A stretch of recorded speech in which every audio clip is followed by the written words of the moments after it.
कहानी की शुरुआत में हम कुछ लोगों को देखते हैं जो कि एक खदान में काम कर रहे थे। तभी अचानक वहाँ पर एक धमाका होता है और ओलिवर नाम का एक आदमी जो कि उस खदान में काम करता था वो उनकी मदद के लिए भागता है और लोगों को बाहर निकालता है। पर उनमें से टैडी नाम के एक आदमी की मौत हो जाती है और उसकी डेड बॉडी को घर पहुँचाया जाता है, जहाँ पर उसकी वाइफ ये देखकर बहुत रोती है। तभी सीन यहाँ से शिफ्ट होता है और हम एक पार्टी में कोनी नाम की एक खूबसूरत लड़की को देखते हैं। तभी उसके पास एक आदमी आता है जिसका नाम क्लिफर्ड था और वो बहुत अमीर था। अब कुछ देर बातें करने के बाद वो एक दूसरे से इम्प्रेस हो जाते हैं और साथ में डांस करने लगते हैं। लेकिन कोनी के दोस्त डंकन को ये बिल्कुल भी पसंद नहीं आता, क्योंकि अब उन दोनों की ये मुलाकात प्यार में बदल चुकी थी, जिसके बाद वो दोनों एक दूसरे से शादी कर लेते हैं। शादी करते वक्त ये दोनों कसम खाते हैं कि ये दोनों एक दूसरे से हमेशा वफादार रहेंगे और कभी भी एक दूसरे का साथ नहीं छोड़ेंगे। अब उन दोनों की मैरिज लाइफ बहुत ही अच्छी चल रही थी, पर अगले ही दिन क्लिफर्ड को सेना में जाना पड़ता है क्योंकि वो एक सोल्जर था। लेकिन जंग के दौरान क्लिफर्ड घायल हो जाता है और उसे वापस घर भेज दिया जाता है। हम देखते हैं कि आज क्लिफर्ड घर आ रहा था और सभी बहुत ज्यादा खुश थे और उसका वेलकम करने के लिए घर के बाहर खड़े हुए थे। क्लिफर्ड को देखकर कोनी बहुत ज्यादा खुश होती है, पर तभी हम देखते हैं कि उस जंग में घायल होने के बाद क्लिफर्ड के पेट के नीचे का हिस्सा पूरा पैरालाइज हो चुका था। अब क्लिफर्ड अपनी हालत से लाचार था और वो सबको थैंक यू बोलकर अंदर आ जाता है। वहीं कोनी क्लिफर्ड को देखकर खुश तो थी, पर वो अंदर ही अंदर बहुत ही ज्यादा दुखी थी। उनकी खुशियों से भरी जिंदगी में कभी ऐसा मोड़ भी आएगा ये उसने कभी सोचा नहीं था। इसी बात से दुखी होकर क्लिफर्ड खुद को मारने की कोशिश भी करता है, पर कोनी उसे रोक लेती है। वो उसे विश्वास दिलाती है कि वो हमेशा उसके साथ रहेगी। अब इसके दूसरी तरफ हम ओलिवर को देखते हैं जो कि अपनी मंगेतर को लेटर लिख रहा होता है कि इस बार वो किसी खदान में काम नहीं कर रहा, बल्कि इस बार वो जंग में है। फिर कुछ दिनों बाद जब ओलिवर छुट्टी लेकर घर पर आता है तो वहाँ पर मांगने के लिए क्लिफर्ड के पास जाता है। इसके बाद जब क्लिफर्ड उससे बात कर रहा था तब उसे पता चलता है कि ओलिवर भी उसी जंग में उसके अंडर काम कर रहा था। क्लिफर्ड इससे काफी इम्प्रेस हो जाता है और ओलिवर को उसके पक्षियों का ख्याल रखने का काम दे देता है। अपाहिज होने की वजह से क्लिफर्ड अपने लिए एक गाड़ी खरीदता है और जब वो उसमें बैठकर घूमता है तो उसे लगता है कि मानो उसके पैर वापस आ गए हों। फिर एक दिन वो कोनी के साथ ओलिवर के पास जाता है जो कि जंगल में बने एक कॉटेज में रहता था और पक्षियों की देखभाल करता था। वहाँ पर पहली बार कोनी ओलिवर को देखती है, जिसे देखते ही वो उससे प्यार कर बैठती है। फिर वहाँ से वापस आते वक्त कोनी ओलिवर को इशारा देती है, पर ओलिवर उसे समझ नहीं पाता। अगले दिन एक मेड कोनी के पास आती है और उसे कहती है कि ओलिवर अपने कॉटेज की चाबी मांग रहा है, तो कोनी खुद उसे वो चाबी देने उसके पास चली जाती है। फिर जब वो ओलिवर के पास पहुँचती है तो ओलिवर उसे ठीक से बात नहीं करता और उसे कहता है कि आपको ये तकलीफ उठाने की कोई जरूरत नहीं है। कोनी को भी ओलिवर के इस बिहेवियर पर गुस्सा आ जाता है और वो गुस्से में वहाँ से चली जाती है। अगले दिन ओलिवर कोनी को एक लेटर लिखता है जिसमें वो अपने बर्ताव के लिए उससे माफी मांगता है। इसके बाद कोनी फिर से उससे मिलने उसके कॉटेज में जाती है जहाँ पर ओलिवर अपनी शर्ट उतारकर काम कर रहा था। फिर जब कोनी उसके बदन को देखती है तो उसके भी तन बदन में आग लग जाती है। ये देखकर कोनी खुद को कंट्रोल नहीं कर पाती और ओलिवर के पास जाने लगती है, पर तभी ओलिवर भी उसे देख लेता है और अपनी शर्ट वापस पहन लेता है क्योंकि वो कोनी की इज्जत करता था।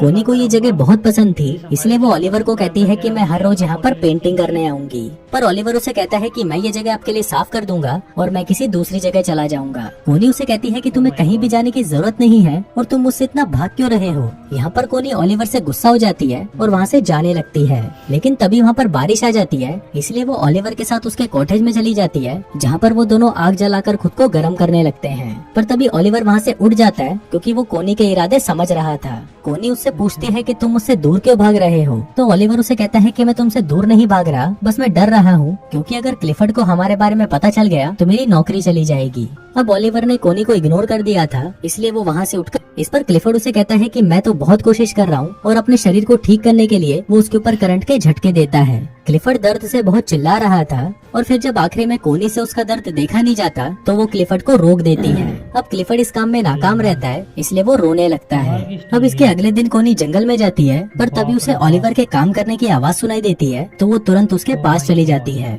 जहाँ पहुंचकर वो छोटे चूजों को देखती है और उन्हें देखकर रोने लगती है। उन बच्चों को देखकर उसे अपने बच्चों की याद आती है जो कि शायद वो कभी पैदा नहीं कर पाएगी। अब कोनी को रोता देखकर ओलिवर उसके पास आता है और उसे गले लगा लेता है। अब ओलिवर भी कोनी को है। जाने से पहले कोनी ओलिवर से पूछती है कि तुमने जो भी किया क्या तुम्हें उसका कोई पछतावा है, जिस पर ओलिवर कहता है कि नहीं, मैं तुमसे प्यार करने लगा हूँ और अब तुम सिर्फ मेरी हो। उसी रात बहुत तेज तूफान आता है और बादल गरजने लगते हैं। ओलिवर को कोनी की बहुत याद आ रही थी, इसलिए वो बहुत ज्यादा दारू पी लेता है। वहाँ पर कोनी की भी नींद उड़ चुकी थी और वो भी ओलिवर की यादों में सो नहीं पाती। फिर वो खिड़की से ओलिवर के घर की रोशनी को देखती है और वो खुद को रोक नहीं पाती और दौड़ते हुए ओलिवर के पास चली जाती है। लेकिन तभी हम देखते हैं कि कोनी को जाते हुए उनके घर की एक मेड उसे देख लेती है। वहीं ओलिवर भी वहाँ पर कोनी का इंतजार कर रहा था और वो कोनी को कहता है कि मुझे नहीं लगा था कि तुम मुझसे मिलने आओगी। इस पर कोनी उसे कहती है कि मैं कभी भी तुम्हें अकेला नहीं छोड़ूंगी और फिर वो दोनों वहीं पर इंटीमेट होते हैं। एक दिन क्लिफर्ड के घर पर एक पार्टी होती है जहाँ पर डंकन भी आया होता है।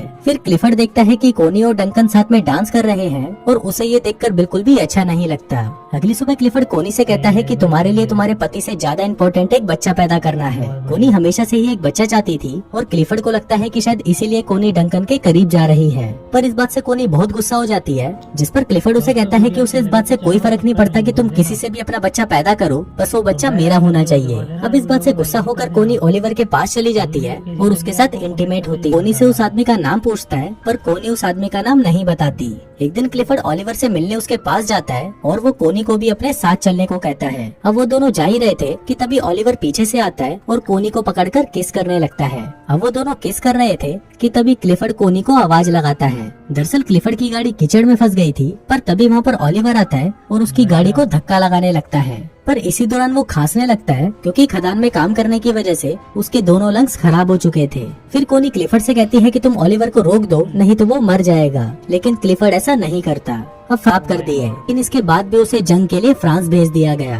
वो कहता है कि मेरी लाइफ तुम लोगों जैसी नहीं है, इसलिए तुम अपने पति के पास वापस चली जाओ। फिर एक दिन कोनी की मेड मिस बोल्टन ओलिवर के कॉटेज में जाती है जहाँ पर उसे कोनी की डायरी मिलती है और उस डायरी को देखकर वो समझ जाती है कि कोनी के पेट में जो बच्चा है वो ओलिवर का है। एक दिन क्लिफर्ड आने वाले बच्चे की खुशी में अपने घर पर एक पार्टी रखता है, पर तभी वहाँ पर मिस बोल्टन आती है और क्लिफर्ड को कहती है कि कोनी के पेट में जो बच्चा है वो ओलिवर का है। फिर जब कोनी क्लिफर्ड से मिलती है तो क्लिफर्ड उससे बहुत नाराज हो जाता है। इसके बाद कोनी मिस बोल्टन के पास आती है और उससे पूछती है कि तुम्हें किसने बताया। मिस बोल्टन कहती है कि मुझे कुछ भी बताने की जरूरत नहीं है।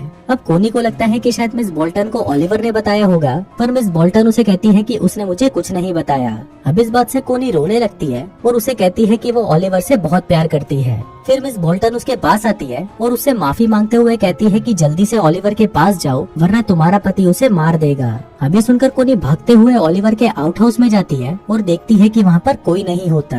ये देखकर कोनी रोने लग जाती है, पर तभी वहाँ पर ओलिवर आ जाता है और उसे देखकर कोनी उसे गले लगा लेती है। इसके बाद हम देखते हैं कि कोनी क्लिफर्ड के घर पर आती है जहाँ पर वो उससे डिवोर्स मांगती है, पर क्लिफर्ड उसे मना कर देता है और ओलिवर को बुलाने के लिए कहता है। पर फिर जब ओलिवर वहाँ पर आता है तो वो दोनों आपस में बहुत बहस करते हैं और फाइनली कोनी और ओलिवर क्लिफर्ड के घर को छोड़कर चले जाते हैं। फिर उनके जाते वक्त क्लिफर्ड वहाँ पर आता है और वो कोनी को तलाक देने के लिए मान जाता है। दोस्तों ये फिल्म किसी भी तरह से कोनी के ये काम को जस्टिफाई नहीं करती। कोनी ने क्लिफर्ड के साथ जो भी किया वो सही नहीं था। यहाँ पर डायरेक्टर आपके लिए ओपन एंडिंग छोड़ देता है जहाँ पर आपको खुद डिसाइड करना है कि कौन सही है और कौन गलत। और दोस्तों इसी के साथ ही